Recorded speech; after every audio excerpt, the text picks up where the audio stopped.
تو ہمیں یہ خود سے سوال کرنا ہے، جب ہم رات کو سونے جائیں نا تو ہمیں یہ خود سے سوال کرنا ہے کہ آج پورے دن میں ہم نے ایسا کیا کام کیا جو ہم نے اللہ تعالیٰ کو راضی کیا ہو، کیا ایسی ایک نیکی کی، اور ہم نے ایسا کیا کیا جو ہم نے اللہ تعالیٰ کو ناراض کر دیا ہو۔ ہم چاہے جوان ہوں یا ہم بوڑھے ہوں یا ہماری کتنی بھی ایج ہو، ہمیں ہمیشہ تیار رہنا ہے کہ اگر اگلے دن، اگلے سیکنڈ، اگلے منٹ ہماری موت آ جائے تو ہمیں شرمندگی نہ ہو اللہ تعالیٰ کا سامنا کرنے میں۔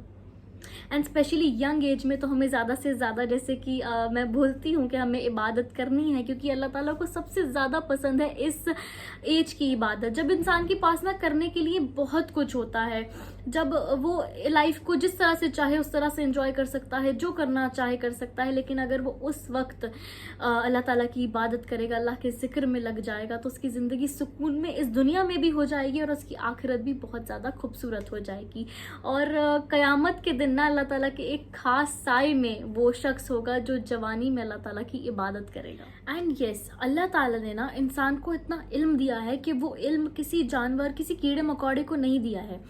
انسان کو اتنا علم دیا ہے کہ اسے اپنی زندگی کو کس طرح سے یوز کرنا ہے، اچھائی برائی کا، یہ اللہ تعالیٰ نے بتا دیا ہے۔ اللہ تعالیٰ ایک بہت خوبصورت آیت میں کہہ رہے ہیں قرآن میں کہ چل میرے بندے، تو کسی کی قسم کو نہیں مانتا، لیکن میں تیری جان کی قسم کھاتا ہوں کہ مجھے قیامت کے دن آ کے مت کہنا کہ اللہ تعالیٰ مجھے نہیں پتا تھا اس بارے میں کہ سیاہ کیا ہے اور سفید کیا ہے، اچھا کیا ہے اور برا کیا ہے، کیونکہ میں نے تجھے اچھائی اور برائی کا فرق تیرے اندر ڈال کے تجھے دنیا میں بھیجا ہے۔ تو ہمیں پتہ ہے کہ کیا راستہ اچھا ہے، کون سا راستہ صحیح ہے، کون سا راستہ غلط ہے۔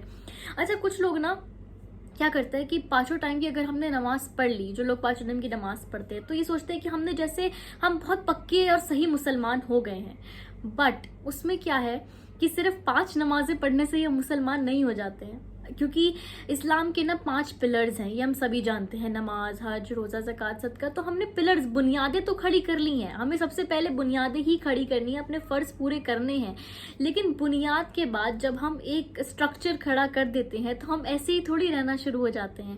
اس کے بعد اندر کتنی چیزیں ہوتی ہیں، گھر کے انٹیریئر، فرنیچر، اور کتنی ہم اس کی اور بھی سجاوٹ کرتے ہیں۔ تو اس کے لیے ہمیں سجاوٹ کیسے کرنی ہے کہ اگر کوئی سپوز نماز نہیں پڑھتا ہے، کوئی اس طرح کا مسلمان نہیں ہے، تو ہمیں اس کو سب سے پہلے تو کسی کو حقیر، کسی کو غلط، کسی کو برا نہیں جاننا ہے۔ یہ ہمارے مسلمان ہونے کی پہلی نشانی ہے، کیونکہ ہمارے نبی نے اور ہمارے اللہ نے ہمیں یہ حکم دیا ہے کہ ہمیں نا کسی کو بھی اپنے سے کمتر نہیں دیکھنا ہے، یا اگر ہم کسی چیز میں آگے ہیں تو ہمیں کسی کو نیچا نہیں دکھانا ہے، اور ڈی موٹیویٹ نہیں کرنا ہے، اور ایسا نہیں سمجھنا کہ میں اس سے بہتر ہوں۔ کبھی بھی ہماری زندگی میں، ہمارے خود میں یہ چیز نہیں آنی چاہیے کہ میں کسی سے بہتر ہوں، کیونکہ جو پراؤڈ ہوتا ہے نا، تھوڑا سا بھی کسی چیز کا رائی برابر بھی جس کے دل میں ہوگا تو وہ جنت سے دور ہو جائے گا۔ تو ہمیں یہ چیز کا جو فرق ہے یہ کبھی بھی اپنے دل میں نہیں لانا ہے۔ اچھا، ہم کس طرح سے، ہم نے نماز پڑھنا شروع کر دی، ہم 5 ٹائم کے نماز ہی پڑھ گئے، لیکن ہمیں نا اپنی نیکیوں میں اضافہ کرنا ہے، چاہے وہ عمل چھوٹے چھوٹے کیوں نہ ہو، کیونکہ اللہ تعالیٰ نا کوششوں پہ اجر دے دیتا ہے۔ تو ہمیں بس تھوڑی تھوڑی سی کوشش کرنی ہے، ہمیں اپنے اخلاق کو خوبصورت بنانا ہے، ہمیں سب سے بہت اچھے سے پیش آنا ہے۔ اگر ہمارے ساتھ کوئی غلط بھی کرتا ہے نا تو ہمیں تب بھی اس کے ساتھ اچھائی کرنی ہے، کیونکہ اچھائی ایک ایسی چیز ہے کہ آپ کو اس کا بدلہ ضرور ملے گا۔ آپ کو اس انسان سے ملے نہ ملے، لیکن اللہ تعالیٰ سے ضرور ملے گا۔ آپ کی اچھائی کبھی بھی ویسٹ نہیں جاتی۔ ہم نے کبھی نہیں سوچنا ہے کہ ہم نے تو اس انسان کے ساتھ اتنا اچھا کیا تھا، اتنا کیا تھا، اس نے تو ہمیں ان ریٹرن کچھ دیا ہی نہیں، کیونکہ دینے والی ذات اللہ تعالیٰ کی ہے۔ اور جب اللہ تعالیٰ کسی کو کچھ عطا کرتا ہے اور کسی کو کسی چیز کا اجر دیتا ہے اس کی اچھائی کا، تو ٹرسٹ بھی بہترین دیتا ہے، جو انسان کسی انسان کو کبھی بھی نہیں دے سکتا ہے۔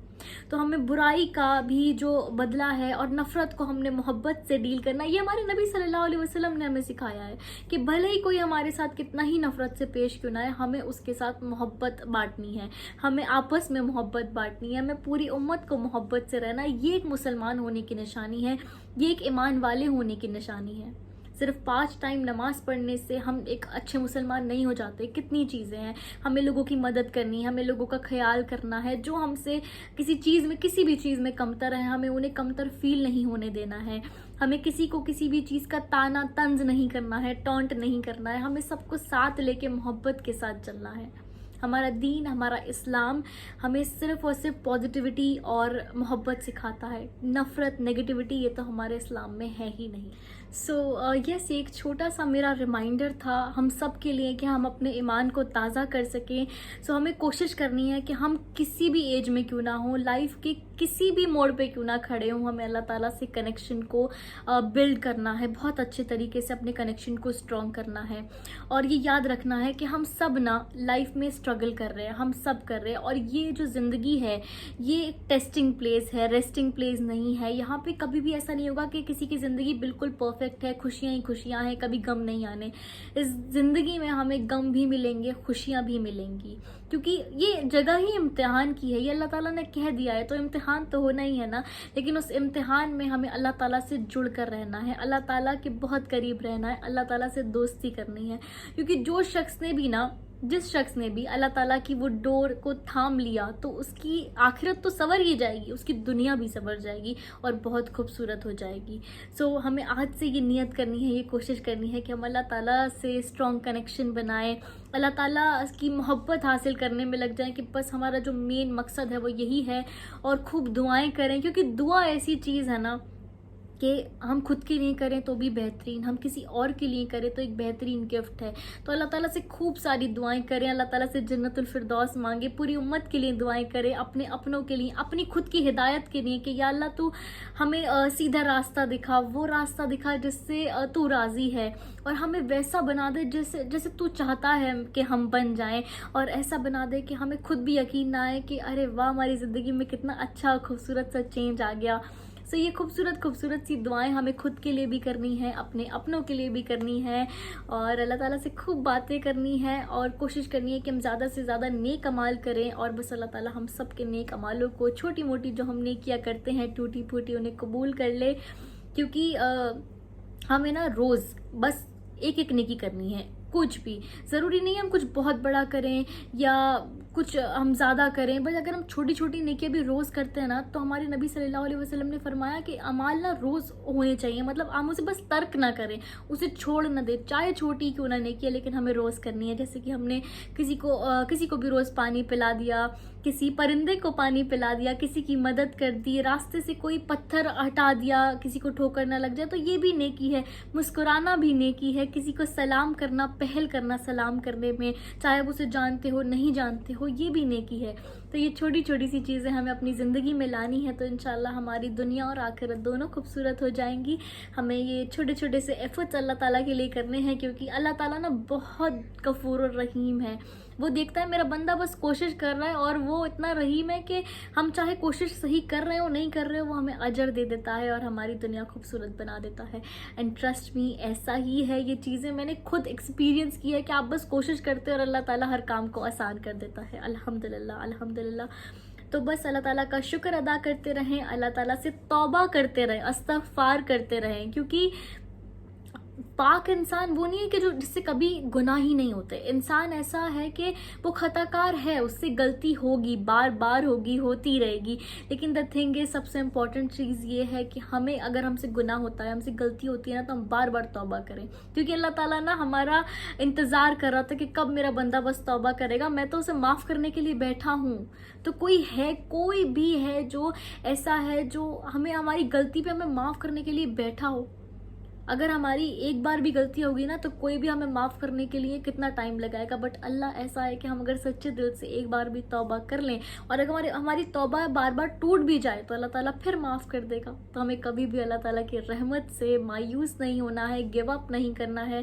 چاہے کتنے بھی گناہ کیوں نہ ہو گئے ہوں، زندگی گناہوں میں کیوں نہ چلی گئی ہو پوری، اگر اب بھی ہمارے پاس ہماری سانسیں چل رہی ہیں تو ہمارے پاس وقت ہے. اللہ تعالیٰ نے ہمیں موقع دیا ہے کہ ہم توبہ کریں اور اللہ کی طرف لوٹ آئیں.